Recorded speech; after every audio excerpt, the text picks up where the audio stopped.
Good morning students, my name is Amit Jain, chartered accountant और इस batch के लिए आपका इनकम टैक्स फैकल्टी। आज जो फ्रेंड्स ये वीडियो आप देखने वाले हो, ये मेरे लाइव बैच का रिकॉर्डिंग है।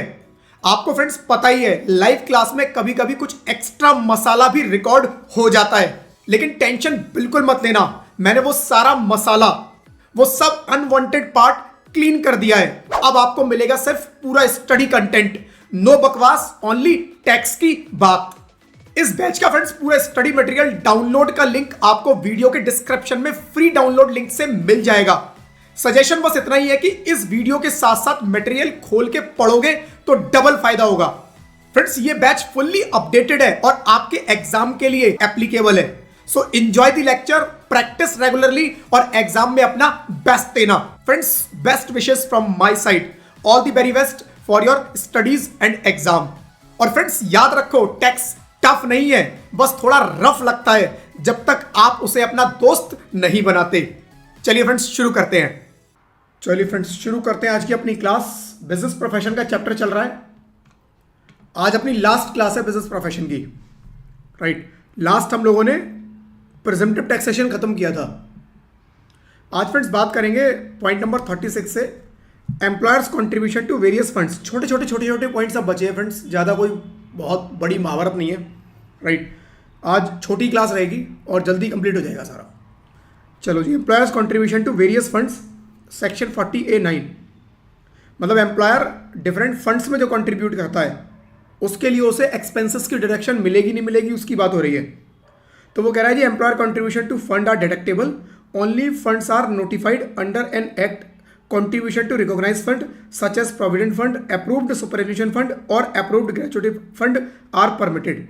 मतलब एम्प्लॉयर है, मेरा कोई बिजनेस है, मैं अपने एम्प्लॉइज के लिए कुछ फंड्स में कंट्रीब्यूट कर रहा हूँ। जैसे हमने पीएफ की बात किया कि मैं पीएफ में कंट्रीब्यूट कर रहा हूँ, right.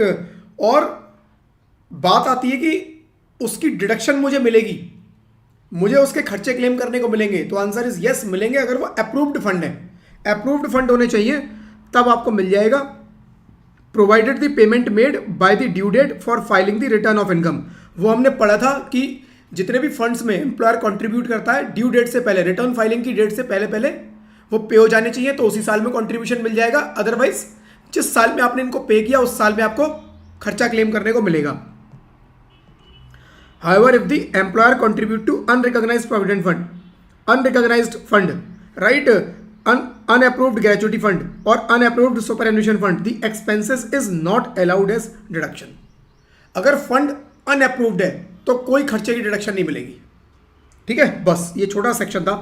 Same provision for gratuity, इसमें थोड़ा सा समझना है। Section 40A(7), payment for expense are generally not allowed as deductions। Provision for expense are generally not allowed as deduction. However, an exception is made for provision related to gratuity. An SSE can make a provision for contribution to an approved gratuity fund provided it is actuarial provision, not an hypothetical one. This ensures the provision is based on realistic assessment of the employer's liability। देखो क्या कह रहा है, समझ लो एक बार क्या कह रहा है, समझ लो। ग्रेचुटी क्या होती है? ग्रेचुटी, मैं जॉब कर रहा हूं फ्रेंड्स। जब मैं रिटायर हो जाऊंगा तो एम्प्लॉयर मुझे खाली हाथ घर नहीं भेजेगा, कुछ दे के भेजेगा। और वो क्या होगा फ्रेंड्स? वो ग्रेचुटी। हर साल एम्प्लॉयर हर महीने आपके नाम पर कुछ कंट्रीब्यूट करता है, एक बहुत छोटा सा अमाउंट होता है, राइट। एक बहुत छोटा सा अमाउंट ग्रेचुटी का, राइट, आपके नाम पर प्रोविजन करता रहता है अपनी बुक्स के अंदर, जिससे कि एम्प्लॉय जब रिटायर हो तो उसको घर पे खाली हाथ ना भेजा जाए, कुछ अमाउंट भेजा जाए, राइट। सैलरी हेड में इसके बारे में डिटेल में बात करेंगे कि अगर एम्प्लॉय को सैलरी मिलती है तो उसके हाथ में टैक्सेबल होगी या नहीं होगी, होगी तो कितनी होगी, नहीं होगी तो कितनी नहीं होगी, वो सैलरी हेड में। अभी बात हो रही है एम्प्लॉयर की कि एम्प्लॉयर ग्रेचुटी की पेमेंट करता है, क्या खर्चा अलाउड है? यस अलाउड है। लेकिन ग्रेचुटी कब देगा? ग्रेचुटी देगा जब आप रिटायर होगे। आप 20 साल जॉब करोगे, 25 साल जॉब करोगे, उसके बाद रिटायर होगे, तब एम्प्लॉयर आपको ग्रेचुटी देगा। तब उस टाइम ग्रेचुटी बनेगी आपकी 8 लाख, 10 लाख, 20 लाख, 25 लाख। उस टाइम एम्प्लॉयर के पास उतने पैसे होंगे नहीं होंगे, कि एक साथ आपको पैसे दे, तो वो आपके 30 साल की जॉब में 30 साल तक कुछ प्रोविजन करेगा, कुछ खर्चे हर साल क्लेम करता रहेगा और उस पैसे को अलग कर देगा ग्रेचुटी फंड बना के कि ये पैसा ग्रेचुटी के नाम का, एम्प्लॉइज का, जितने एम्प्लॉइज है हर एम्प्लॉय के नाम की एक ग्रेचुटी का अमाउंट उस ग्रेचुटी फंड में इकट्ठा करता रहेगा।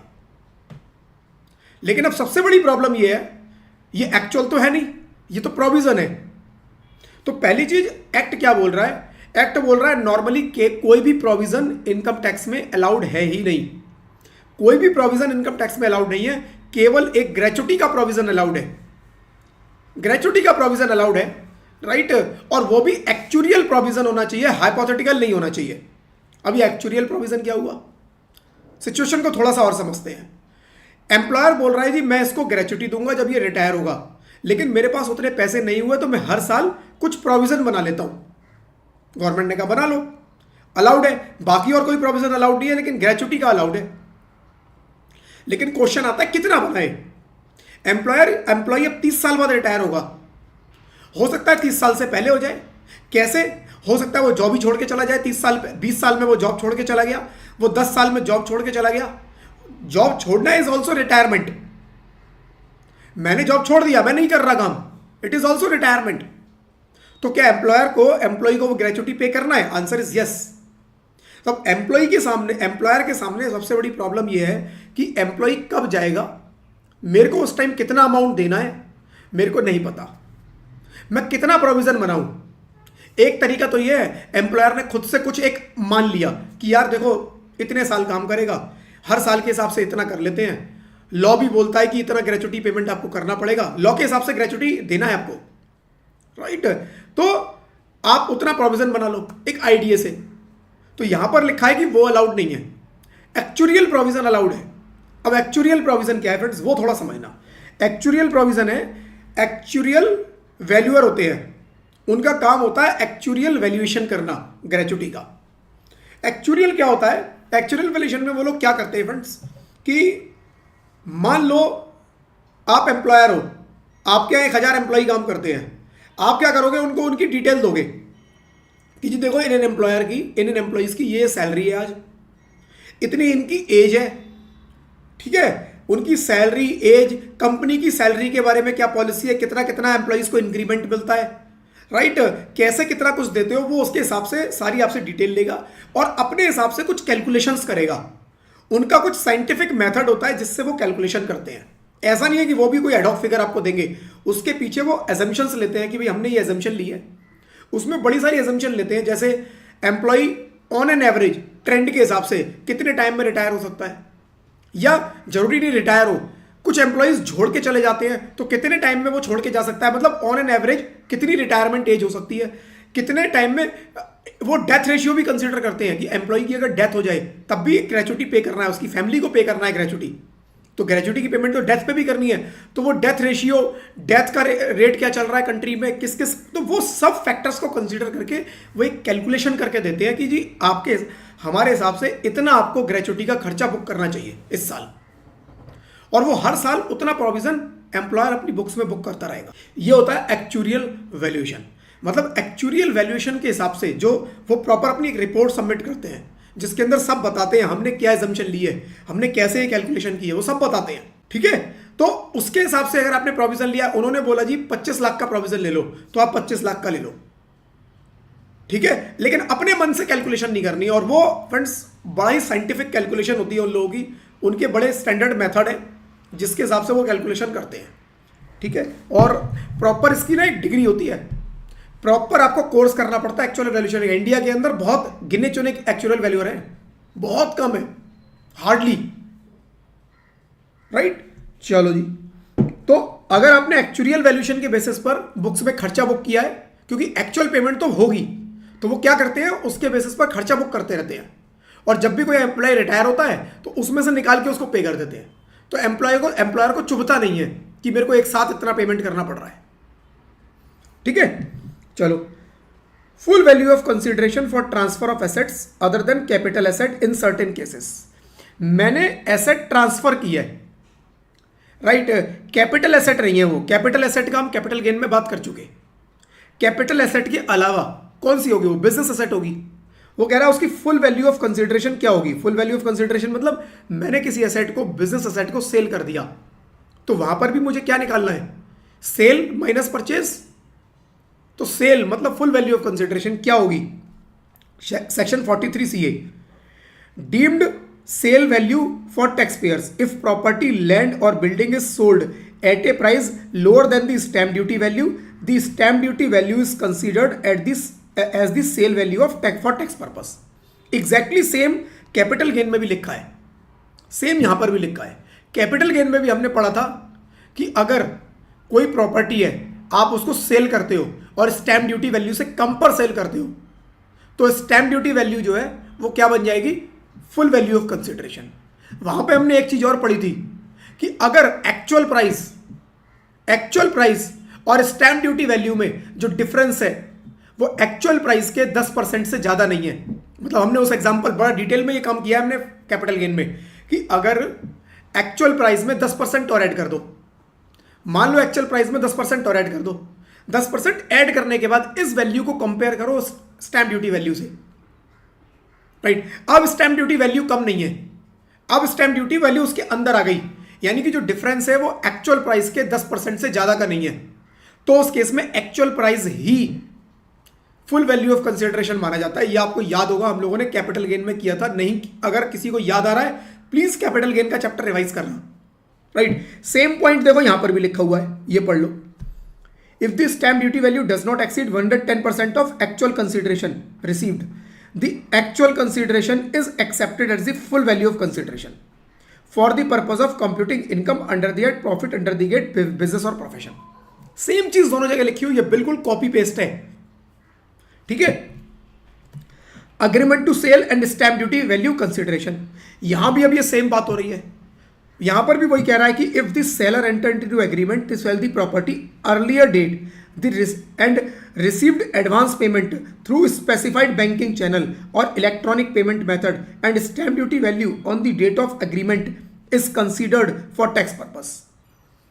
सेम जो कैपिटल गेन में हमने एक इश्यू देखा था कि मेरी जो एग्रीमेंट की डेट है वो पुरानी है, मैं रजिस्ट्री जो करा रहा हूं, एक्चुअल सेल जब हो रही है वो बाद में हो रही है, तो स्टैम्प ड्यूटी वैल्यू में कौन सी डेट की लूं, एग्रीमेंट की डेट या एक्चुअल डेट, एक्चुअल सेल वाली डेट। तो यहां पर वही लिख रहा है कि अगर आपकी सेल, राइट, अगर आपकी एग्रीमेंट पहले हो चुका है तो हम एग्रीमेंट की डेट ही स्टैम्प ड्यूटी वैल्यू कंसिडर करेंगे, लेकिन कंडीशन ये है कि आपने प्रॉपर चैनल से other than cash advance payment किया हो। सेम कंडीशन बिल्कुल वहां पर थी फ्रेंड्स, एग्जैक्टली कॉपी है, ये भी कोई चेंज नहीं है एक लाइन का भी, राइट। स्पेसिफाइड बैंकिंग चैनल यहां पर बता रखे हैं, सेम जो कैपिटल गेन में लिखे थे वो यहां पर लिखे हैं। वहां कैपिटल एसेट की बात हो रही थी, यहां बिजनेस एसेट की बात हो रही है, बट मेथड सेम है। फुल वैल्यू ऑफ कंसिडरेशन निकालने का मेथड बिल्कुल सेम है, लैंड और बिल्डिंग का एग्जैक्टली सेम है, राइट। तो उसमें वही बोल रहा है कि अदर देन कैश, आप पढ़ लेना ये सारे, कैश नहीं होना चाहिए, क्रॉस चेक या क्रॉस डीडी, बियरर चेक नहीं होना चाहिए, राइट। जो ट्रांसफरेबल होते हैं वो नहीं होना चाहिए, अकाउंट पे ही चेक चलेगा, अकाउंट पे ही डीडी चलेगा, या बाकी कोई ऑनलाइन मोड है वो भी चलेगा, ठीक है। चलो, expenditure in connection with assets which are partially in business use and partially in personal use. मैं आगे का नहीं भी पढ़ूं तब भी आपको आंसर पता है। बात हो रही है कि बिजनेस में मैंने कुछ खर्चा किया है, लेकिन वो खर्चे कुछ पार्ट उसका बिजनेस से रिलेटेड था, कुछ पार्ट पर्सनल रिलेटेड था, पर्सनल अपने ऊपर कर दिया। जैसे एक एग्जांपल लिया, मैंने एक गाड़ी ली, उस पर हर महीने पेट्रोल, रिपेयर एंड मेंटेनेंस का 20,000 रुपया खर्च हो गया। 50% बिजनेस में यूज करता हूं, 50% पर्सनल, तो बिजनेस में कितना खर्चा अलाउड होगा, 50%, 20,000 का 50%, 10,000 बिजनेस में अलाउड होगा, 10,000 अलाउड नहीं होगा क्योंकि वो मेरा पर्सनल है। वही बात यहां पर लिखी हुई है, सेक्शन 38 बोल रहा है when asset is used both for business और profession and for personal purpose the expenditure is deductible only to the extent the asset is used for the business और प्रोफेशन पर्पस। बस खत्म हो गया, ठीक है। एग्जाम्पल दिया हुआ है कि भैया उसने कार खरीदी है, 60% बिजनेस, 40% पर्सनल, तो वो कह रहा है 60% जो खर्चा होगा वही बिजनेस पे क्लेम होगा, 40% क्लेम नहीं कर पाओ, ठीक है। Deductibility of employer's contribution towards recognised provident fund. Recognised provident fund में एम्प्लॉयर ने कंट्रीब्यूट किया है फ्रेंड्स, ये भी हम ऑलरेडी पढ़ चुके हैं, रेपिटेशन है ये। देखो जी, एम्प्लॉयर ने कंट्रीब्यूट किया रिकॉग्नाइज्ड प्रोविडेंट फंड, आपको याद होगा 12% मैंने बताया था कि एम्प्लॉयर कंट्रीब्यूट करता है और 12% ही एम्प्लॉय कंट्रीब्यूट करता है, और ये टोटल जो अमाउंट होता है ये किस में चला जाता है, पीएफ फंड में। कौन मेंटेन करता है, पीएफ कमिश्नर। हर स्टेट में पीएफ डिपार्टमेंट है, वहां पर ये मेंटेन किया जाता है। और एम्प्लॉय जब भी रिटायर होगा तो ये फंड विद इंटरेस्ट उस एम्प्लॉय को मिलता है, ये रिटायरमेंट बेनिफिट है। जब रिटायर होगा बुढ़ापे में काम आने वाला पैसा है, जब आपके पास काम धंधे नहीं होंगे और खर्चे ही खर्चे होंगे, उस टाइम पर आप इस फंड को यूज कर लो, निकाल लो, राइट। तो उसी की बात कर रहा है कि जो एम्प्लॉयर का कंट्रीब्यूशन है इसकी बात कर रहा है कि इसका खर्चा मिलेगा। आंसर इज यस, मिलेगा 12%।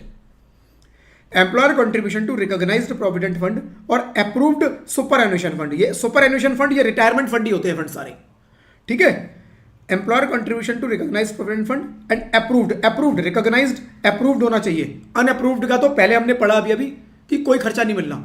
अगर एम्प्लॉयर अनअप्रूव्ड फंड में कंट्रीब्यूट कर रहा है तो एम्प्लॉयर को कोई डिडक्शन नहीं मिलेगी, वो खर्चा पीएनएल पे क्लेम नहीं कर सकता, ठीक है। अप्रूव्ड में करो, क्यों गवर्नमेंट सीधी कहती है, लॉ सीधा कहता है देखो अनअप्रूव्ड में आप करोगे, हमारा कंट्रोल ही नहीं है वहां पर, हम देख ही नहीं रहे, आप कंट्रीब्यूट करोगे इधर से और नीचे से उस पैसे को अलग से निकाल लोगे और कहीं और यूज कर लोगे।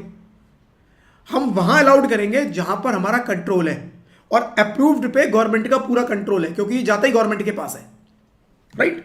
अब employer contribution to right superannuation shall be allowed to be debited only to the extent it has been permitted in the relevant act. Act में इनके सबके एक्ट है, जैसे पीएफ का एक्ट है, पीएफ एक्ट में जितना लिखा है कह रहा उतना कर दो, इनकम टैक्स में उतना खर्चा अलाउड हो जाएगा।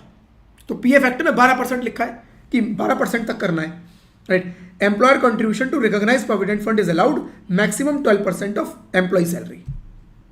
अब सैलरी का मीनिंग क्या है वो सैलरी के चैप्टर में बताऊंगा। सैलरी का मीनिंग भी बड़ा डिटेल्ड है। सैलरी वो नहीं जो आपके अकाउंट में आती है, यहां सैलरी का मीनिंग कुछ और है। सैलरी के चैप्टर में बस यही सीखेंगे, राइट। चलो, आधा सैलरी का चैप्टर तो सैलरी का मीनिंग समझने में निकल जाता है। अलग अलग जगह हर सैलरी के अलग अलग मीनिंग। आधी क्लास 5 क्लास होंगी सैलरी के ऊपर, तो 2.5 क्लास सैलरी का मीनिंग ही समझते रहेंगे हम। चलो जी, employer's contribution towards pension fund, pension fund में कर रहा है, कह रहा है वो भी अलाउड है। Employer contribution to notified pension scheme as per section 80 CCD। 80 CCD हम लोगों ने पढ़ा था डिडक्शंस वाले चैप्टर में। वहां पर मैंने बताया था कि एम्प्लॉय कंट्रीब्यूट कर सकते हैं। नहीं याद आ रहा है प्लीज उसके अंदर पढ़ना। तो वो कह रहा है कि 80 CCD में जो भी लिमिट्स लिखी हैं, राइट, वो आपको अलाउड हो जाएगा, उससे ज्यादा नहीं करना, उतना कर सकते हो बस। मतलब कहीं ना कहीं लिखा है कि इतना कंट्रीब्यूट कर सकते हो। ये सेक्शन कह रहा है जहां लिखा है ना उतना ही करना, हम अलाउड कर देंगे, कोई दिक्कत नहीं, उससे ज्यादा मत करो बस। Employers contribution towards approved gratuity fund, ये भी वही बोल रहा है कि भैया अप्रूव्ड ग्रेचुटी फंड में कर दो, अलाउड है, कोई दिक्कत नहीं। तो बेसिकली आप कंट्रीब्यूट करो, जितना एक्ट में लिखा है उतना अलाउड है, जितना एक्ट में लिखा है उससे फालतू करोगे वो डिसअलाउड हो जाएगा, खत्म बात, राइट। तो फ्रेंड्स यहां तक जो हमने किया, जितना हमने अभी तक किया पिछली 4 क्लासेस से जो हम कर रहे हैं, वो आपका डिफॉल्ट और ऑप्शनल, कोई भी क्वेश्चन आएगा दोनों में अप्लाई होता है, सारे कॉमन थे जितना आपने किया। अगर आपका क्वेश्चन आता है डिफॉल्ट का तब सेम प्रोविजन है, अगर आपका क्वेश्चन आता है ऑप्शनल टैक्स रिजीम का सेम प्रोविजन है। लेकिन अभी आगे जो मैं कुछ प्रोविजंस आपको करवाऊंगा आज, वो सारे एप्लीकेबल किसके ऊपर है, केवल ऑप्शनल टैक्स रिजीम। तो ये क्वेश्चन अगर आपके पास क्वेश्चन आता है ऑप्शनल टैक्स रिजीम का, तब ये प्रोविजन अप्लाई होंगे, अदरवाइज इनमें से कोई प्रोविजन अप्लाई नहीं होगा। डिफॉल्ट टैक्स रिजीम में इनमें से कोई प्रोविजन अप्लाई नहीं होगा। ये बड़े अच्छे से, इसलिए मैंने ऑप्शनल को अलग से निकाल के बताया है कि ये अलग है, right. Below all provisions will be allowed only in case of optional tax regime. Additional depreciation section 32, section 32 already हम लोग कर चुके हैं। वो जो हमने किया था वो था कि हमें कितनी डेप्रिसिएशन मिलेगी, राइट, कैसे ब्लॉक होगा, कैलकुलेशन कैसे होगी, WDV, पावर जनरेटिंग यूनिट के केस में हमने स्ट्रेट लाइन मेथड भी देखा, राइट। और उसके बाद हमने अनएब्जॉर्ब डेप्रिसिएशन भी देखा कि जितनी डेप्रिसिएशन मैं P&L पे डेबिट नहीं कर पाऊंगा वो अनएब्जॉर्ब्ड है, वो मैं किसी और हेड से कर लूंगा, किसी और हेड से भी नहीं हुई तो मैं उसको कैरी फॉरवर्ड कर दूंगा, कितने टाइम, अनलिमिटेड पीरियड के लिए। ये सब हमने सेक्शन 32 में पढ़ा। तो सेक्शन 32 का कुछ पार्ट रह गया, वो था ऑप्शनल से रिलेटेड, वो इसीलिए अलग से लिखा है कि कंफ्यूजन ना रहे कुछ। तो ये वाला सेक्शन 32 का जो आप पार्ट पढ़ोगे ये ऑप्शनल टैक्स रेजिम में एप्लीकेबल है, राइट। देखो जी, एलिजिबिलिटी एंड रेट क्या कह रहा है, additional depreciation at the rate of 20% is available to all the SSC, सब तरह के एसएससी को मिलेगा, right. For plant and machinery used in manufacturing और for those engaged in generation, transmission, distribution of electricity, right. Plant and machinery पर मिलेगा, plant and machinery पर ध्यान रखना, किसी और एसेट पे नहीं मिल रहा है, ये मिल रहा है plant and machinery. Basically government चाहती है कि मैन्युफैक्चरिंग यूनिट बढ़े, हमारे देश में मैन्युफैक्चरिंग हो खूब, इसीलिए मैन्युफैक्चरिंग किससे होगी, प्लांट एंड मशीनरी। तो फैक्ट्रीज को फ्रेंड्स मोटा मोटा ये जो डिडक्शन दी गई है एडिशनल डेप्रिसिएशन की, वो फैक्ट्री वगैरह जो लगाते हैं ना उनको दी गई है, राइट, क्योंकि प्लांट एंड मशीनरी वहीं लगते हैं सारे। या फिर किसको दिया गया, इलेक्ट्रिसिटी जनरेशन, इलेक्ट्रिसिटी जनरेशन या ट्रांसमिशन या डिस्ट्रीब्यूशन। जनरेशन मतलब जो जनरेट करते हैं इलेक्ट्रिसिटी, जो कंपनी इलेक्ट्रिसिटी बनाती है, ट्रांसमिशन जो हेल्प करते हैं ट्रांसमिशन के अंदर, या डिस्ट्रीब्यूशन जो डिस्ट्रीब्यूशन अलग जगह पहुंचाने में हेल्प करते हैं, राइट। तो उन कंपनीज को उन्होंने बोला आप भी, क्योंकि उनके हैवी प्लांट एंड मशीनरी लगती है, तो आप उनको बोला आप भी ले लो ये डेप्रिसिएशन, एडिशनल डेप्रिसिएशन है जो सेक्शन 32 में मिल रही है, जो हमने बात किया ब्लॉक के हिसाब से वो तो मिलेगी, वो कह रहे हैं ये एडिशनल है, ये और देंगे हम extra, right. This depreciation is applicable only in the year the asset is first put to use and is allowed only once. कह रहा है जिस साल में एसेट आपकी फर्स्ट पुट टू यूज होगी ना, पुट टू यूज का मीनिंग अब सबको पता है, राइट। तो जिस साल में एसेट पुट टू यूज होगी उस साल में ये डेप्रिसिएशन आपको मिलेगा 20% के हिसाब से, राइट। 20%, 20% एडिशनल डेप्रिसिएशन क्लेम कर लो, 20% एडिशनल P&L पे खर्चा डाल दो उस साल में, right. Not on recurring basis, हर साल नहीं मिलेगी, बस पहले साल में 20% एडिशनल ले लो। Cases where additional depreciation is not allowed, वो कह रहा है जी second hand plant and machinery खरीदी है, नॉट अलाउड। नई प्लांट एंड मशीनरी खरीदना, नई का क्या होता है, देखो आपने नई प्लांट एंड मशीनरी खरीदी, वो अगले 10-20 साल चलेगी, तो आज आपने खरीदी, गवर्नमेंट ने 20% आज आपको डेप्रिसिएशन दिया, लेकिन उस मशीनरी का फायदा आपको कितना होगा, लंबे टाइम तक, long term. Government long term के बारे में सोच रही है। आप पुरानी प्लांट एंड मशीनरी खरीद के लाओगे, साल चलेगी, 2 साल चलेगी, हमें पता नहीं। गवर्नमेंट कह रही है आप पुरानी मशीन खरीद के लाई, 20% एडिशनल डेप्रिसिएशन क्लेम कर लिया, और अगले साल वो आपने खत्म हो गई, खराब हो गई, बेच खाई, हम क्या करेंगे, हमने तो एडिशनल डेप्रिसिएशन दे दिया, हमारा नुकसान हो गया, हमारा टैक्स आता फालतू। तो इसीलिए गवर्नमेंट लॉन्ग टर्म पे चीजें बेनिफिट दे रही है कि भैया आपने यूनिट लगाई है वो लॉन्ग टर्म चलनी चाहिए, ऐसा नहीं कि मशीनरी आई अगले साल खराब और यूनिट बंद, ठीक है। तो second hand plant and machinery पे अलाउड नहीं है। मशीनरी और plant installed in office, residential premises, आपने अपने ऑफिस में रेजिडेंशियल में कोई प्लांट एंड मशीनरी लगा दी, अलाउड नहीं है। तो मेन फोकस कहां है, मैन्युफैक्चरिंग यूनिट के ऊपर, मशीनरी फैक्ट्री लगनी चाहिए, क्योंकि वहां मैन्युफैक्चरिंग होगी तो देश का बिजनेस बढ़ेगा, right. Office appliances, road transport vehicle, ships and aircraft, इन पे भी अलाउड नहीं है। आपने ऑफिस में एसी लगवा दिया, प्रिंटर लगवा दिया बड़ा वाला कैनन का, लाखों रुपए का आता है, राइट। कह रहे हैं इस पे नहीं मिलेगा, रोड ट्रांसपोर्ट पे नहीं मिलेगा, कोई व्हीकल पे नहीं मिलेगा, किसी शिप पे नहीं मिलेगा। आपने एक शिप खरीद लिया, आपने एयरक्राफ्ट खरीद लिया, किसी चीज पे नहीं मिलेगा, राइट। और एनी मशीनरी और plant the actual cost of which has been debited to profit and loss account, कोई भी प्लांट एंड मशीनरी, कोई भी प्लांट एंड मशीनरी जिसका खर्चा आप पूरा P&L में डेबिट कर चुके हो। अब ऐसा कौन सा खर्चा होगा, याद करो सेक्शन 35 AD, सेक्शन 35 AD, देखो जी दिखा देता हूं, कल ही किया था, कल मतलब परसों किया, लास्ट क्लास में किया था हमने। 35 AD कहाँ गया, इसके पहले ही था, जो प्रेजेंटिव टैक्सेशन बुक्स ऑफ अकाउंट्स आया था ना, उससे जस्ट पहले ही था मेरे ख्याल से, शायद 37 से पहले, अच्छा सॉरी 35 AD तो आएगा, करा ही नहीं है वो, इसके बाद है, मेरे को गलत याद आ रहा था। 35 AD आएगा, नीचे है इसके, दिखाता हूँ अभी, देखो ये है 3580, ये अभी आएगा। सॉरी मैंने कराया नहीं अभी, मेरे को गलत याद आ रहा था कि मैंने करा दिया है, ये भी ऑप्शनल में है एक्चुअली। 3580 आएगा। तो इसके अंदर फ्रेंड्स क्या होता है, मैं छोटा सा मोटा मोटा बताता हूँ। इसके अंदर ये होता है 3580 में कि आप कुछ स्पेसिफाइड टाइप के बिजनेस कर रहे हो, ये लिस्ट है बिजनेसेस की, कि आप इनमें से अगर कोई बिजनेस कर रहे हो ना, तो आपने जितनी भी प्लांट एंड मशीनरी खरीदी है वो सब पहले साल में P&L में डेबिट कर दो, वो सब पहले साल में P&L में डेबिट कर दो। तो वो मोटा मोटा इसी की बात कर रहा है 3580 की, कि अगर आपने कोई एसेट पहले साल में पूरी P&L में चार्ज कर दी है तो कह रहा है उस पर भी आपको एडिशनल डेप्रिसिएशन नहीं मिलेगा। वो कह रहा है 100% ले तो लिया, अब बात खत्म हो गई। अब 20 किस बात का, 20 अब किस बात का, जब 100% ही मिल गया आपको तो ठीक है। तो इन्हीं की बात कर रहा है, अभी इस पे आएंगे, इसको भी पढ़ेंगे। बट इसी तरह की एसेट्स की यहां पर बात कर रहा है कि any plant and machinery the actual cost of which has been debited to profit and loss account, section 3580 आएगा अभी। Depreciation for shorter usage period, right. अगर आपने एसेट को यूज किया है 180 दिन से कम तो 20% की जगह 10% मिलेगा।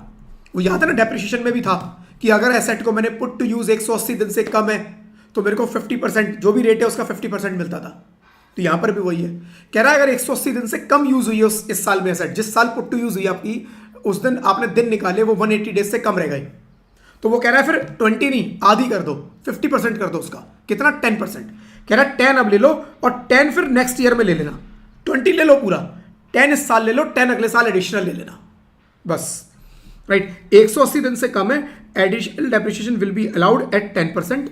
The remaining additional depreciation can be claimed in the subsequent year. बाकी बची हुई अगले साल में ले लो, कोई दिक्कत नहीं है, ठीक है। Now donation contribution to research association, section 35। ये कह रहा है जी section 35 donation contribution to research association. एक याद होगा आपने सेक्शन पढ़ा था, सेक्शन साइंटिफिक रिसर्च का। साइंटिफिक रिसर्च, वहां पे क्या था कि मैंने साइंटिफिक रिसर्च पे खर्चा किया है, रिसर्च बिजनेस से रिलेटेड होनी चाहिए, तो जितना भी खर्चा किया है वो पूरा पहले साल में अलाउड, कैपिटल एक्सपेंसेस भी अलाउड, रेवेन्यू एक्सपेंसेस भी अलाउड। याद आ रहा होगा, राइट। ये भी फ्रेंड्स उसी तरह का है, लेकिन यहां पर हमने साइंटिफिक रिसर्च पे, राइट, ये भी रिसर्च की बात कर रहा है। यहां पर रिसर्च पे मैंने खुद खर्चा नहीं किया, यहां पर मैंने डोनेशन दे दिया। कोई इंस्टीट्यूशन है, कोई एसोसिएशन है, कोई ऐसी संस्था है जो रिसर्च का काम करती है, मैंने कहा जी रिसर्च आप कर दो, मैंने उनको डोनेट कर दिया, तो वो कह रहे हैं जी डोनेशन पे भी आपको मिल जाएगा, लेकिन ऑप्शनल में मिलेगा, ये डिफॉल्ट में नहीं मिलेगा, ये ध्यान रखना। तो अगर मैंने खुद किया है तो डिफॉल्ट में अलाउड है, जो आपने पढ़ा था अब तक, लेकिन ऑप्शनल में आपको डोनेशन पे भी मिल जाता है। क्या कर रहे हो? Assessee making donation to notified, notified होना चाहिए, अपने मन से ऐसा नहीं किसी को भी कर दिया। गवर्नमेंट नोटिफाई करती है कि भाई ये ऑथराइज्ड है, राइट। आपने notified research association are eligible to debit the amount to profit loss account as per the following guidelines. Donation to scientific research association, कोई साइंटिफिक रिसर्च एसोसिएशन है, आपने उसको डोनेशन दे दिया। And SSC donating to an approved scientific research association, university और college can debit the amount equals to donation. कह रहा जितना डोनेट करोगे पूरा क्लेम कर लो, 100% क्लेम कर लो। अगर एवीसी लिमिटेड डोनेट करती है 1 लाख रुपए, approved scientific research association for scientific research, the company can debit 1 lakh to its profit and loss account. 1 lakh पूरा पीएनएल पे खर्चा क्लेम कर लो, कोई दिक्कत नहीं। दूसरा कह रहा है donation to Indian company for scientific research, Indian company होनी चाहिए, उसको साइंटिफिक रिसर्च के लिए खर्चा करती है। If the donation is made to Indian company approved by prescribed authority for scientific research, the deduction allowed will be equals to donation amount, right. तो वो कह रहा है चाहे रिसर्च एसोसिएशन हो और अगर किसी कंपनी को कर रहे हो तो वो इंडियन कंपनी होनी चाहिए। जितना भी अमाउंट करोगे डोनेट, 100% आपको उसका डिडक्शन मिल जाएगा, ठीक है। डोनेशन फॉर सोशल साइंस और statistical research, donation made to an approved institution for research in social science statistical research will be allowed as deduction equals to donation amount. तो वो कह रहा है सोशल साइंस या स्टैटिस्टिकल रिसर्च से related कोई form है, कोई संस्था है जो रिसर्च करती है, आप उसको जितना भी दोगे उसका 100% क्लेम कर लो, कोई दिक्कत नहीं है, राइट। या डोनेशन टू नेशनल लेबोरेटरी और similar institution, an amount donated to national laboratory, university और Indian Institute of Technology IIT with a specific direction that it will be used for scientific research can be right debited in full profit loss account, right? आपने किसी national laboratory को, university को या institute को एक specific direction देके किया कि भैया आपको रिसर्च करनी है, इस टॉपिक पे करनी है, राइट? आप खर्चा क्लेम कर लो, कोई दिक्कत नहीं है, इनको भी दोगे खर्चा क्लेम कर लो। अब यहां पर फ्रेंड्स देखना, ये लास्ट लाइन है इंपॉर्टेंट, जो आपको डिफरेंस समझाएगी पहले जो पढ़ा और अब जो पढ़ा। वो आप खुद करते थे, वो बिजनेस से रिलेटेड होनी चाहिए थी। जो आपने पहले पढ़ा वो बिजनेस से रिलेटेड होनी चाहिए थी, लेकिन यहां there is no requirement for the research to be related to business और प्रोफेशन ऑफ द SSC। आप जब डोनेट कर रहे हो तो जरूरी नहीं है कि वो रिसर्च आपके बिजनेस से रिलेटेड हो।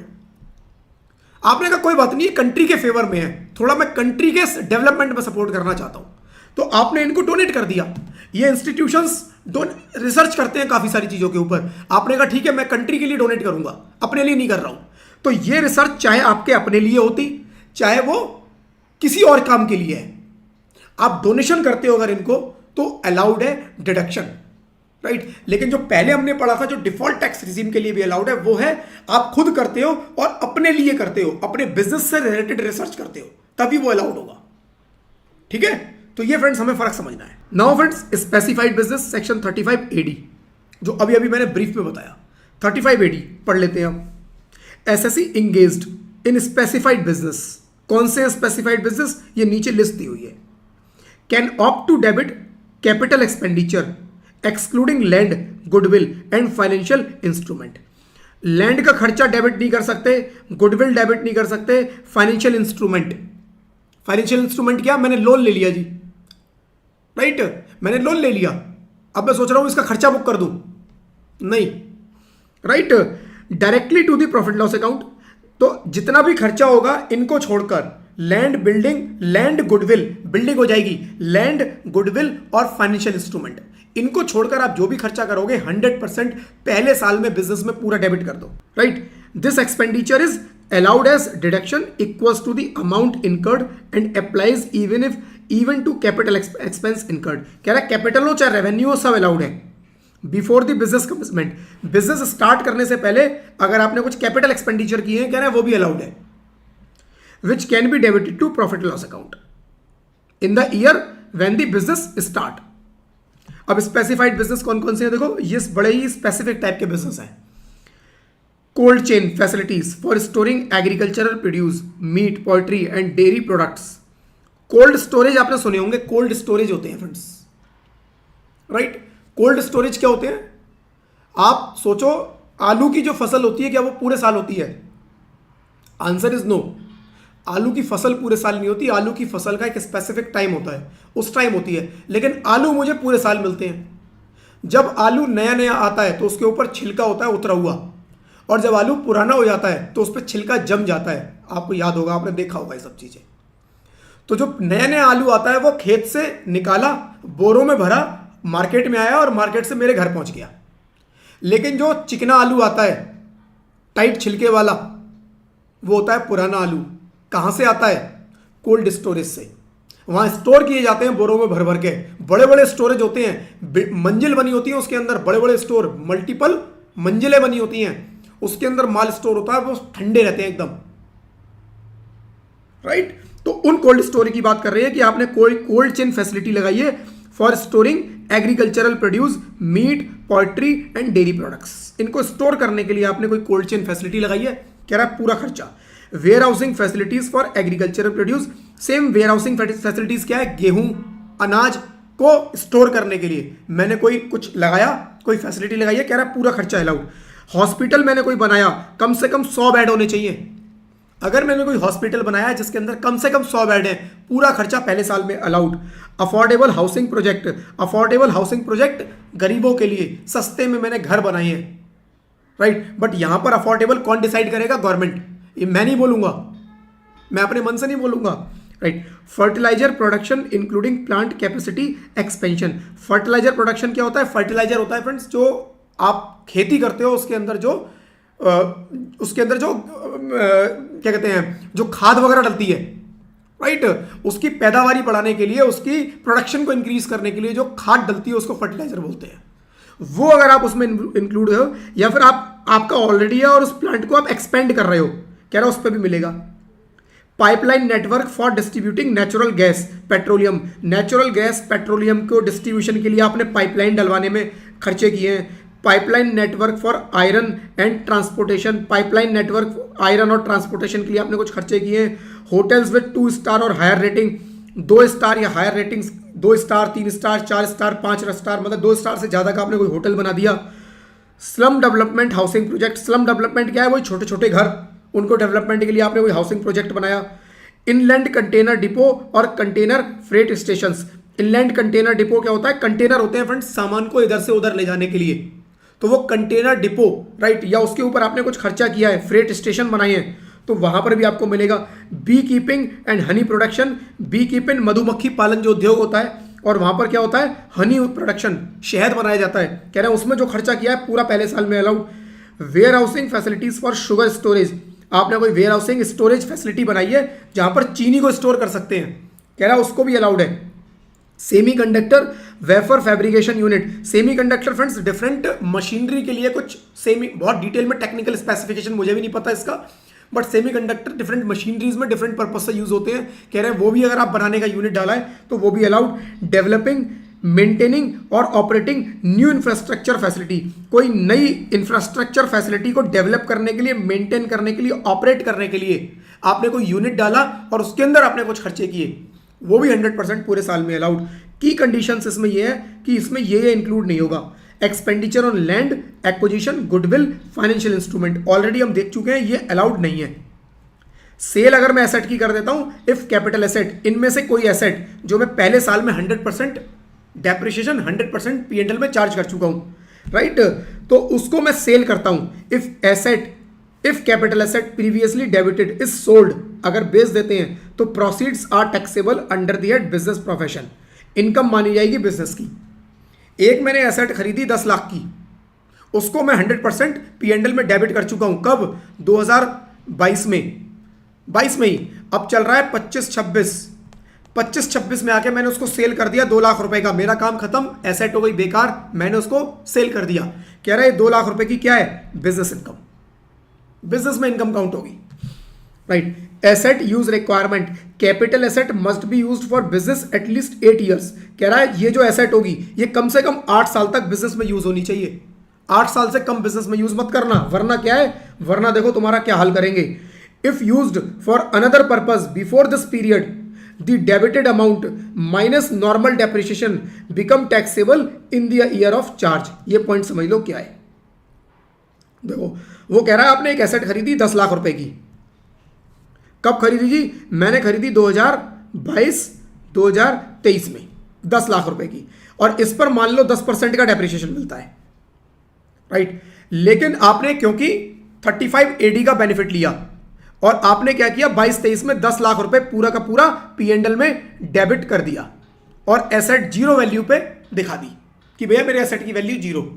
अब गवर्नमेंट कह रही है इसको 8 साल तक यूज करना बिजनेस के लिए, हमने पूरा डेप्रिसिएशन तो मैं आज ही दे दिया, ठीक है, 8 साल। उसने क्या किया 2025-26 में उठा के इस एसेट को कहीं और लगा दिया, नहीं कर रहा बिजनेस के लिए यूज, तो उस केस में क्या होगा, वो कह रहा है जी देखो आपने 10 लाख का डेप्रिसिएशन लिया था ना, इस 10 लाख में से ये 10 लाख का तो आपको अब नहीं मिलेगा। आप नॉर्मल अगर बिजनेस में शुरू से यूज करते तो कितना डेप्रिसिएशन मिलता, मैंने कहा जी देखो 22-23 में 1 लाख रुपए का मिलता, ठीक है, फिर 23-24, 2023-24, फिर 2024-25, राइट, इसकी वैल्यू कितनी रह जाती, 9 लाख, अलग से निकाल लेते हैं लोग।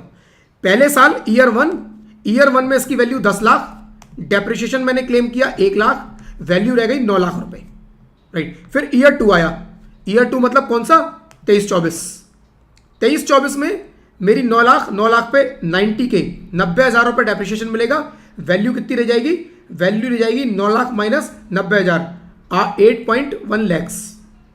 अब आया ईयर 3 में फिर इसके ऊपर 10% मिलेगा 8.1 पे, तो कितना मिलेगा 8.1 पे 81,000, राइट, 81,000।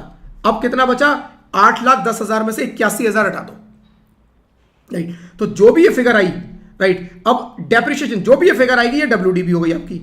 लेकिन डेप्रिशिएशन कितना मिला देखो, 1,00,000। अगर नॉर्मल मिलता, नॉर्मल तरीके से लेता तो कितना लेता, 1,00,000 ये लेता, 90,000 ये लेता, 81,000 ये लेता, तो कितना हो गया, 9, 8, 17, 1, 71, 2, 71, 2,71,000 रुपए का नॉर्मल डेप्रिशिएशन मिलता। तो वो कह रहा है देखो 10 लाख का तो आपने गलत ले लिया, आप 2.71 लाख का आपको नॉर्मली अलाउड होता अगर ये नॉर्मल एसेट की तरह ट्रीट करते। तो ठीक है, 10 लाख माइनस 271 कितना बचा, बचा जी 729 लैक्स। कह रहा बस ये रिवर्स कर दो, इसको रिवर्स कर दो, बस यही बोल रहा है कि जो 7,29,000 है तो आप क्या करोगे, आपने कितना ले लिया उसमें से नॉर्मली अगर इस एसेट को यूज करते तो कितना मिलता, निकाल लो ये कैलकुलेट करके। नॉर्मल यूज करते तो इतना मिलता, कितना जी, 1,00,000 प्लस 90,000 प्लस 81,000। बस ठीक है, ये क्लेम कर लो बैलेंस जो है आपने 271 तो ठीक लिया है, जो आपने 10 लाख लिया वो गलत लिया है। कितना गलत लिया, 7,29,000 का आपने गलत डेप्रिसिएशन ले लिया है, इसको आप रिवर्स कर दो, खत्म बात। पढ़ लेते हैं दोबारा से। तो वो कह रहा है जी अगर आपने if used for another purpose before this period, कौन से 8 साल से पहले, द डेबिटेड अमाउंट कितना, 10 lakh minus normal depreciation. Normal depreciation मेरे केस में 2.71 लैक्स जो मेरे एग्जांपल में आई है अभी, become taxable in the year of charge. तो 10 माइनस 2.71 जो भी बचा वो उस साल में इनकम में मेरी ऐड हो जाएगा। ठीक है, तो ये है loss set of and carry forward. यहां पर कह रहा है loss carry forward and set of, मतलब मैंने स्पेसिफाइड एसेट को पूरा का पूरा P&L में डेबिट कर दिया, तो क्या जरूरी है कि मेरे पास इतने प्रॉफिट हो सकता है मेरे पास प्रॉफिट ही नहीं है तो मैं P&L में कैसे डेबिट करूं। तो वो कह रहा है इसका ट्रीटमेंट बिल्कुल अनएब्जॉर्ब डेप्रिसिएशन की तरह करना। जैसे losses from a specified business can be set of only against other specified business profession. कह रहा है अगर इसमें कुछ लॉस हुए हैं, राइट, इसके अंदर अगर कोई स्पेसिफाइड आपका बिजनेस है और उसमें कोई लॉस हुआ है तो उसको दूसरे किसी स्पेसिफाइड बिजनेस से ही सेट ऑफ कर सकते हो, and can be carry forward indefinitely. जैसे अनएब्जॉर्ब डेप्रिसिएशन को आप इनडेफिनेट पीरियड के लिए कैरी फॉरवर्ड कर सकते हो, वैसे ही इस बिजनेस के लॉसेस को भी अनडेफिनेट पीरियड के लिए कैरी फॉरवर्ड कर दो, right. Losses from normal business और unadjusted depreciation can be set off against specified business income. Similarly losses from house property और other source can be set off against specified business. क्या कह रहा है friends, already हम ये चीज पढ़ चुके हैं। Set of and carry forward का चैप्टर हम लोगों ने किया था, वहां पर हमने क्या पढ़ा था कि कौन कौन से खर्चे आप किससे सेट ऑफ कर सकते हो, कौन से लॉसेस किससे सेट ऑफ कर सकते हो। वहां मैंने एक चीज बताई आपको, वहां आपको याद होगा मैंने एक चीज बताया था कि मान लो आपका बिजनेस है कौन सा, स्पेकुलेशन बिजनेस। स्पेकुलेशन बिजनेस में कोई लॉस हो गया, इस लॉस को मैं नॉर्मल बिजनेस के इनकम से सेट ऑफ कर सकता हूं, answer is no. Speculation business में लॉस हुआ, नॉर्मल बिजनेस के इनकम से सेट ऑफ करना चाहता हूं। यहां पर लॉस हुआ 2 लाख का, नॉर्मल बिजनेस में मेरा 10 लाख का प्रॉफिट आ रहा है, यहां पर 2 लाख का लॉस आ रहा है। क्या इस 2 लाख को 10 लाख से सेट ऑफ कर लूं, आंसर इज नो। लेकिन अगर इसकी उल्टी सिचुएशन हो कि स्पेकुलेशन बिजनेस में मेरा 10 लाख का प्रॉफिट आ जाए और नॉर्मल बिजनेस में 2 लाख का लॉस आ जाए, तो क्या मैं सेट ऑफ कर लूं, यस। क्योंकि लॉ जो बोल रहा है वो बोल रहा है जी स्पेकुलेशन बिजनेस के लॉस को किसी और नॉर्मल बिजनेस के इनकम से सेट ऑफ नहीं करोगे।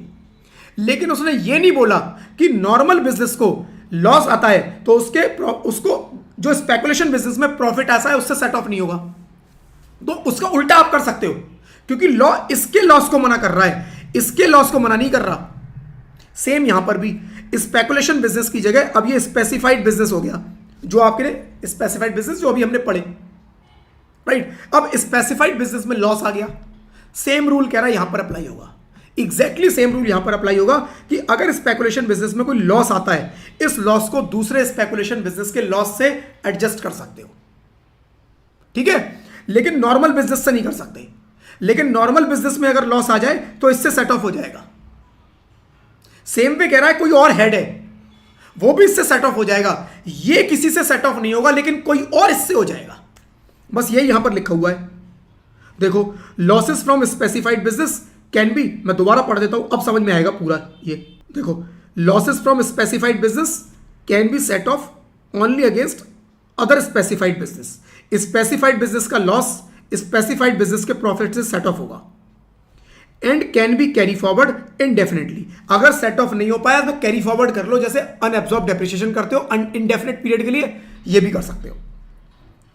लॉसेस फ्रॉम नॉर्मल बिजनेस और unadjusted depreciation can be set off against specified business income.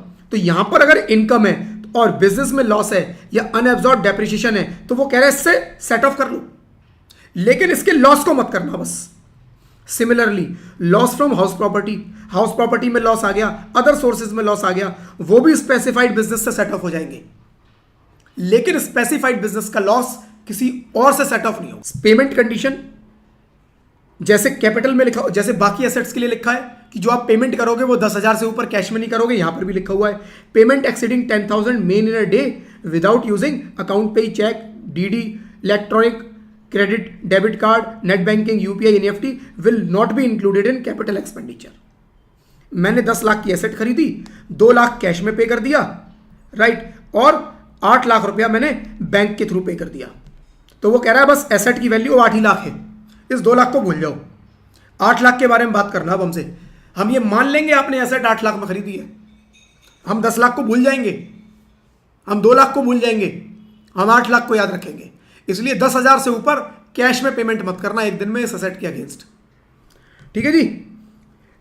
Exclusive deduction, no deduction under any other section is allowed if deduction has been claimed and allowed under this section. क्या कह रहा है? वो कह रहा है जी आपने सेक्शन 35 AD की डिडक्शन ले ली, 35 AD की डिडक्शन मतलब आपने 100% अभी क्लेम कर लिया, तो वो कह रहा है no other deduction allowed. No other deduction कौन सी हुई? एक सेक्शन 32 है जिसमें डेप्रिसिएशन मिलता है, जो ब्लॉक ऑफ एसेट के बारे में बात करता है, कह रहा है ये नहीं मिलेगा क्योंकि 100% ले तो लिया, जब 100% डिडक्शन हो गई तो कोई दूसरी डिडक्शन नहीं मिलेगी, ठीक है, तो ये हमें याद रखना है।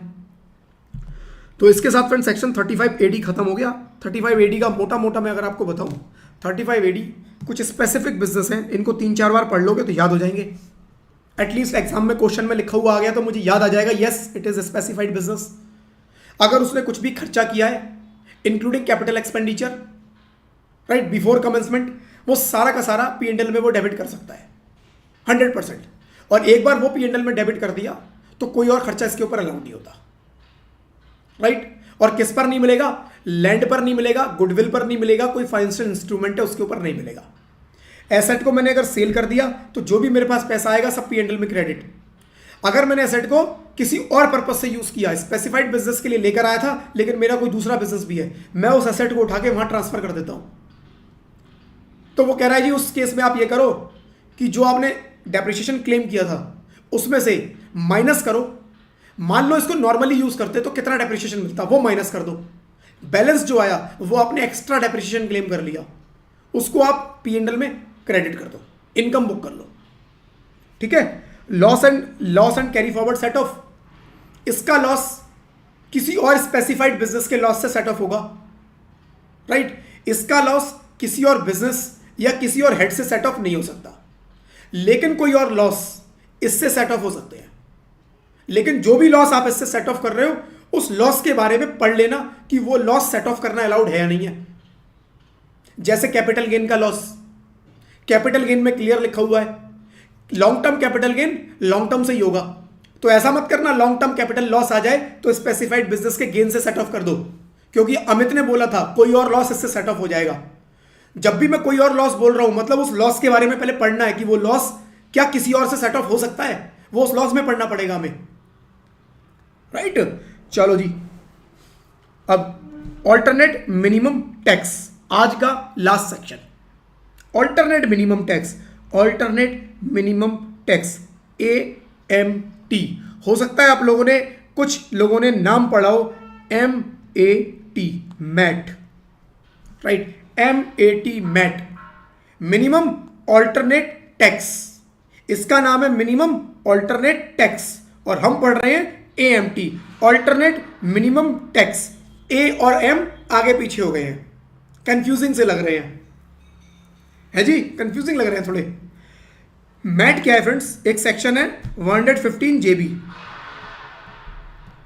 ये कंपनियों पे अलाउड होता है केवल, केवल कंपनीज पे अलाउड है। इसमें क्या है कंपनियों के ऊपर कि भाई अगर आपका कोई टैक्स नहीं बनता या टैक्स कम बनता है तो मिनिमम इतना टैक्स तो आपको पे करना ही करना है।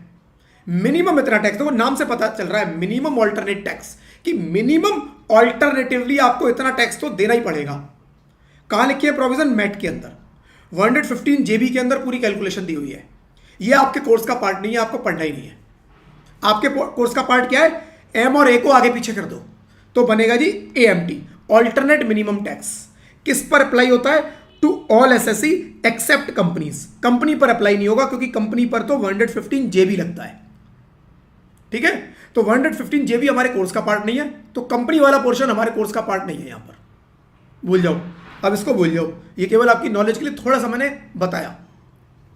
अब आते हैं AMT के ऊपर। AMT के प्रोविजन लिखे हुए section 115 JC to JF, right. अब AMT अप्लाई किस पे होगा? All SSE except company, for which minimum alternate tax MAT provisions are applicable, right. Company के लिए कौन से हैं? Minimum alternate tax MAT. हम कौन सा पढ़ रहे हैं? AMT। कंफ्यूज मत हो ना, एग्जाम में मैट मत लिखाना बस कोई भी, क्योंकि कई लोगों ने मैट पढ़ रखा है।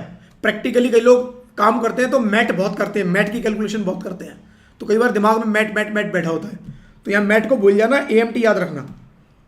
Every person except company has to pay tax as per AMT provision if tax liability as per AMT is greater than regular tax. कह रहा है जी देखो AMT में हम कुछ कैलकुलेशन बताएंगे कि मिनिमम इतना टैक्स तो पे करना ही करना है। मैंने बोला जी अच्छा, AMT के हिसाब से मैंने टैक्स कैलकुलेट किया है, मेरा 10 लाख रुपए बनता है, और कहता है नॉर्मल प्रोविजन के हिसाब से कितना बनेगा? नॉर्मल, AMT को भूल जाओ, नॉर्मली जो अब तक पढ़ा कंपुटेशन करो, टैक्स निकालो नॉर्मल स्लैब लगा के, या स्लैब नहीं है फिक्स रेट है तो फिक्स रेट लगा के टैक्स निकालो। मैंने कहा जी फिक्स रेट के हिसाब से मेरा बनता है 8 लाख रुपए टैक्स, नॉर्मल प्रोविजंस के हिसाब से 8 लाख, AMT के हिसाब से 10 लाख रुपए टैक्स निकल रहा है। तो वो कह रहा है जी मिनिमम 10 तो पे करना ही करना है, मिनिमम 10 करना है। अगर नॉर्मल प्रोविजंस के हिसाब से 12 लाख निकल आता तो कह रहा है फिर AMT को भूल जाओ, फिर 12 पे कर दो, फिर तो बात ही खत्म। AMT केवल तब पिक्चर में आएगा जब AMT के हिसाब से जो टैक्स है वो नॉर्मल प्रोविजन से ज्यादा है। AMT केवल तब पिक्चर में आएगा, AMT की सारी कैलकुलेशन आप AMT कैलकुलेट करके देखोगे अलग से, लेकिन AMT के बारे में बात तब करोगे जब AMT में जो टैक्स है वो नॉर्मल टैक्स से ज्यादा है, तो आपको AMT वाला अमाउंट मिनिमम पे करना ही पड़ेगा। अब आता है कि AMT की प्रोविजन होगी कैसे, वही बस सीखने वाले हैं अभी, राइट। ये तो आसान सा पार्ट था कि भैया टैक्स कौन सा पे करना है, AMT और normal provision whichever is higher, दोनों में जो ज्यादा होगा वो पे करना है मुझे। लेकिन AMT की कैलकुलेशन कैसे होगी, ऑल्टरनेट मिनिमम टैक्स कितना होता है? तो उसने बोला जी AMT डज नॉट अप्लाई। देखो पहले पढ़ लो, देखो ये नीचे वाला, the tax computed at 18% of adjusted total income. वो कह रहा है एडजस्टेड टोटल इनकम निकालो, मतलब टोटल इनकम उसमें कुछ एडजस्टमेंट कर दो। टोटल इनकम जैसे आप निकालते थे वैसे ही उसमें कुछ एडजस्टमेंट कर दो, और एडजस्टमेंट करने के बाद जो इनकम आए उस पर 18.5% का रेट लगा देना, सीधा फ्लैट 18.5%, फ्लैट रेट है, फ्लैट 18.5% आप उस पर अप्लाई कर देना। ये जो अमाउंट आएगा वो AMT का अमाउंट होगा। अब ये आगे बताऊंगा कि एडजस्टेड टोटल इनकम कैसे निकलेगी, इसमें कुछ भी नहीं है, बड़े आराम से समझ में आएगा, क्योंकि जो इसमें होने वाला है ना वो सब आप सीख चुके हो ऑलरेडी, ठीक है। अब ये ऊपर एक पार्ट रह गया था, AMT does not apply to individual, HUF, AOP, BOI and artificial judicial person if there adjusted total income does not exceeds 20 lakhs। वो कह रहा है जी अगर कोई इंडिविजुअल है, कोई HUF है, इंडिविजुअल पे कौन सा रेट लगता है टैक्स का? नॉर्मल स्लैब का, इंडिविजुअल पे स्लैब। HUF पे कौन सा लगता है? नॉर्मल स्लैब का। AOP, BOI पे कौन सा लगता है? नॉर्मली स्लैब का। आर्टिफिशियल जुडिशियल पर्सनल पे कौन सा लगता है? नॉर्मली स्लैब का। यानी इसमें कितने लोग, कौन लोग हैं जिन पर टैक्स का स्लैब का रेट लगता है? इसमें पार्टनरशिप फर्म नहीं है जिस पर 30% का रेट आता है, इसमें LLP नहीं है जिसमें 30% का रेट आता है। यानी 30%, यानी कि जो फ्लैट रेट वाली एंटिटीज है, फ्लैट रेट वाले पर्सन है, उनको बाहर कर दिया। उन्होंने बोला स्लैब वाले। स्लैब वाले जिनकी इनकम 20 लाख तक है, गवर्नमेंट ने पहली कैलकुलेशन कर लिया कि अगर 20 लाख पे स्लैब के हिसाब से आप टैक्स निकालोगे भी ना तो टैक्स एएमटी से ज्यादा आएगा। इसीलिए उन्होंने बोला एएमटी अप्लाई नहीं होगा। ठीक है, मैं लॉजिक बता रहा हूं आपको, लॉजिक नहीं समझ में आए लॉजिक को करो साइड, रट्टा मार लो और समझ सकते हो तो इससे बढ़िया बात ही नहीं कुछ। कि स्लैब वालों को बाहर किया है कि 20% 20 लाख तक, सॉरी 20 नहीं 20% ही 20 लाख तक जिनकी भी इनकम जिन पर स्लैब अप्लाई होता है 20 लाख तक की अर्निंग है तो गवर्नमेंट ने पहले हिसाब निकाल लिया। कह रहे हैं इनसे एएमटी मत निकलवाओ, इनका तो वैसे ही स्लैब के हिसाब से फालतू आएगा टैक्स, ज्यादा आएगा टैक्स, राइट। तो वो कह रहे हैं जी जिनकी इनकम 20 लाख क्रॉस कर रही है उन पर एएमटी अप्लाई नहीं होगा, 20 लाख तक कोई एएमटी नहीं लगाएंगे। अब डेफिनेशन, राइट, एएमटी और कितना लगेगा 18% एडजस्टेड टोटल इनकम का। Regular income tax, the income tax payable by person on their in total income as computed under normal provisions. तो उसमें दो चीजें आपको चाहिए होंगी कैलकुलेशन के लिए, एक आपको एएमटी निकालना पड़ेगा, एक रेगुलर टैक्स। रेगुलर टैक्स वही है जो आपने अब तक सीखा और एएमटी क्या है वो अब आप सीख रहे हो। Calculation of adjusted total income, कह रहा है एडजस्टेड टोटल इनकम कैसे निकलेगी, देखो जी, कह रहा है adjusted total income is derived by adding the following to the total income. कह रहा है आप पहले टोटल इनकम निकालो जैसे निकालते थे भाई, पांचों हेड की इनकम निकालो, उनको टोटल करो, ग्रॉस टोटल इनकम आएगी। उसमें फिर चैप्टर 6A की डिडक्शंस दे दो, सारी डिडक्शंस देने के बाद टोटल इनकम आ जाएगी। निकाल लिया मैंने टोटल इनकम, यहां तक किसी को कोई दिक्कत नहीं है। अब उसमें कह रहा है कि इन आइटम्स को ना वापस से ऐड कर दो, उसमें इन आइटम को और ऐड कर दो। कौन सी आइटम है देखना, इसके पीछे भी लॉजिक बता दूंगा, अपने आप याद हो जाएंगे। Deductions under chapter 6A under the heading 80C deduction in respect of certain incomes excluding section 80P। मोटा मोटा क्या कह रहा है, 80JJAA, 80QQB, 80RRB। कह रहा है अगर आपने चैप्टर 6A में डिडक्शन ली है, राइट, अगर आपने चैप्टर 6A में डिडक्शन ली है किसकी, 80JJAA, 80QQB, 80RRB, मेनली इन तीनों की बात कर रहा है। 80JJAA क्या था याद करो फ्रेंड्स, 80JJAA एक डिडक्शंस थी जो नया बिजनेस स्टार्ट करते थे और एम्प्लॉयमेंट को बढ़ाते थे। तो जो आपने नई एम्प्लॉयमेंट स्टार्ट की, नए लोगों को नौकरियां दी हैं, उनके ऊपर एडिशनल आपको खर्चा मिल जाता था, एडिशनल खर्चा। याद आ रहा है 80JJAA, एडिशनल खर्चा मिलता था, राइट, और अगले 3 साल तक मिलता था। 3 साल तक मैं जितने नए बंदे हायर करूंगा उनको जितनी सैलरी पे करूंगा, राइट, उस पर मेरे को डिडक्शन मिलती थी। 80JJAA याद होगा। तो फ्रेंड्स एक्स्ट्रा जो मेरे को गवर्नमेंट दे रही है ना, फालतू जो दे रही है, कह रही है वो वापस से ऐड कर दो। वो कह रही है जी ये जो खर्चे होते हैं ना ये बहुत बड़े मोटे होते हैं, इन्हीं की वजह से आपकी टैक्स की जो लायबिलिटी होती है ना वो बहुत कम रह जाती है। और जिनकी भी लायबिलिटी इन सब की वजह से बहुत कम रह गई, हम उस टैक्स को थोड़ा सा बढ़वा देंगे कि भाई देखो कम हो गई ठीक है, लेकिन मिनिमम इतना टैक्स तो हमें दो, क्योंकि हमें गवर्नमेंट चलानी है, हमें कंट्री चलानी है। तो अगर आपकी टैक्स लायबिलिटी बिल्कुल ही खत्म हो जाएगी तो हमारे पास टैक्स कैसे आएगा। तो इसीलिए उन्होंने बोला जी एएमटी तो पे करना ही करना है अगर आपने डिडक्शन लेने के बाद अपनी लायबिलिटी को बहुत कम कर लिया है। टैक्स की लायबिलिटी अगर बहुत कम हो गई है तो थोड़ा सा कुछ तो पे कर दो, एएमटी पे कर दो, राइट। तो आपने 80JJAA, 80QQB में रॉयल्टी ऑथर को मिलता था, 80RRB में अगर आपका पेटेंट राइट उससे आपको कुछ पेमेंट आ रही है उसमें आपको डिडक्शन मिलती थी। वो कह रहा है अगर इसमें से आपने कोई भी डिडक्शन ली है चैप्टर 6A में, वो टोटल इनकम में वापस से ऐड कर दो एएमटी की कैलकुलेशन के लिए। वैसे मिलेगा लेकिन एएमटी की कैलकुलेशन के लिए ऐड कर दो। और आप ध्यान देना फ्रेंड्स, 80JJAA, 80QQB, 80RRB, इसमें 80JJAA, 80JJAA मुझे ऑप्शनल और मेरे को डिफॉल्ट टैक्स रेजिम दोनों में मिलता था, लेकिन 80QQB, RRB केवल मेरे को ऑप्शनल में मिलता था। याद होगा इतना, थोड़ा नहीं याद है चैप्टर 6A को अच्छे से रिवाइज कर लेना। देखो एग्जाम में ये सब चीजें याद होनी चाहिए, क्योंकि एग्जाम में जब क्वेश्चन आएगा ना वो मिक्स होके आता है। कभी भी ऐसा नहीं है कि कोई एक प्रोविजन आपसे पूछेंगे, क्वेश्चन ऐसा बनाएंगे कि पांचों चैप्टर, राइट, और उसके बाद डिडक्शंस और उसके बाद कैलकुलेशन और उसके बाद उसके सारे प्रोविजन एक साथ याद आने चाहिए, कनेक्शन बनना चाहिए उनका, वरना क्या दिक्कत हो जाएगी, राइट। उसके अलावा और क्या ऐड करना है, सेक्शन 10AA की कोई डिडक्शन क्लेम कर ली जहां SEZ को मिलती थी। याद करो फ्रेंड्स, सेक्शन 10AA 15 साल तक जो भी टैक्स लायबिलिटी आएगी एग्जेम्प्ट, 15 साल में पहले 5 साल 100% exempt, without any question, without any condition. उसके अगले 5 साल 50% एग्जेम्प्ट, विदाउट एनी कंडीशन। और लास्ट के जो 5 साल बचे वो एग्जेम्प्ट है विद कंडीशन कि उस पैसे को आप कहां लगाओगे, पैसे को कहां लगाओगे, राइट, उसका रिजर्व बनाओगे और उस पैसे को नई प्लांट एंड मशीनरी पे लगाओगे। सेक्शन 10AA में याद करो, पढ़ा था हमने।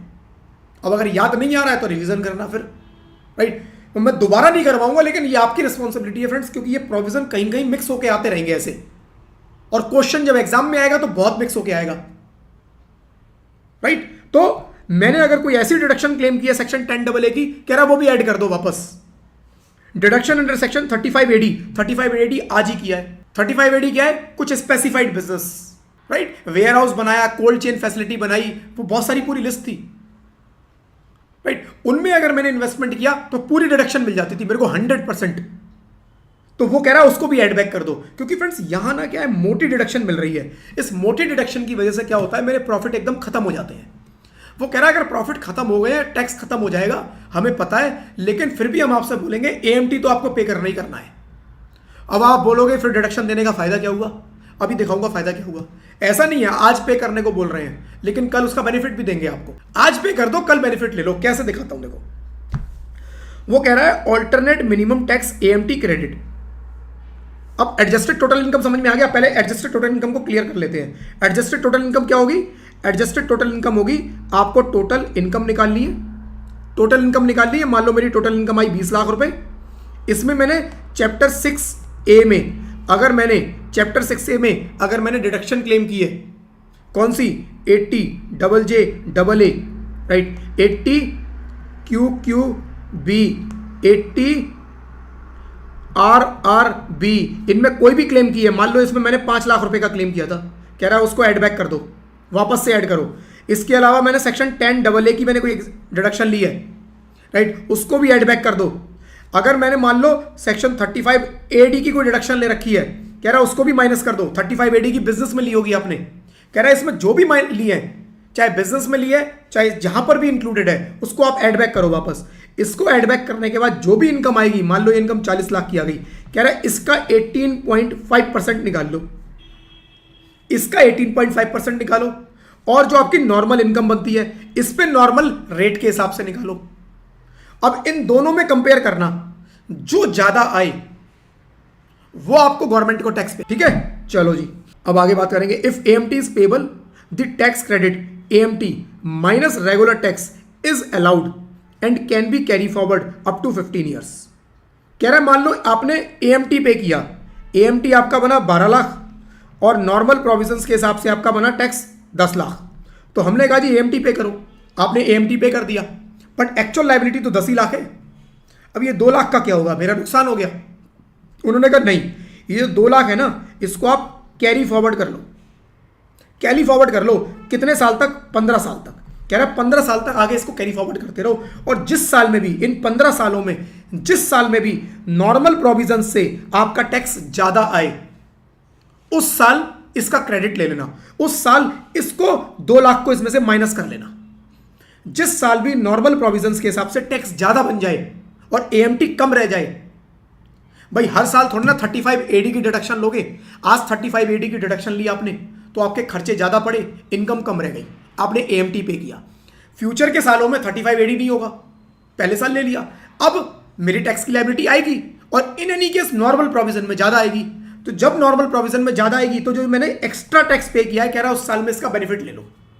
बस बेनिफिट कैसे लेना है अभी बताऊंगा, right. The credit can be utilized when regular tax AMT is in subsequent year but only to the extent of excess। क्या कह रहा है देखो, एक एग्जांपल के थ्रू समझते हैं। मान लो हम बैठे हैं जी ईयर 2025-26 में, 25-26 में।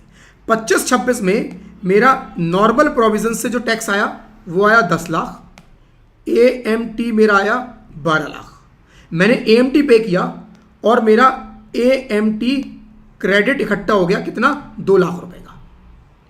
अब आया 2026-27, यहां पर आकर क्या हुआ कि नॉर्मल प्रोविजन से जो टैक्स बना वो बना 11 लाख रुपए और AMT बना मेरा 10 लाख रुपए, राइट।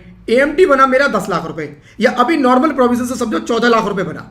नॉर्मल प्रोविजन से 14 लाख, AMT 10 लाख, तो मेरे को गवर्नमेंट को टैक्स कितना पे करना है? वो कह रहा है 14 माइनस जो ये 2 लाख का क्रेडिट है इसको माइनस कर दो, 12 लाख रुपया केवल गवर्नमेंट को पे करना है, पहला कंडीशन। दूसरा, मान लो ये नॉर्मल प्रोविजन से 14 लाख ना बन के 11 लाख बनता और AMT बना 10 लाख।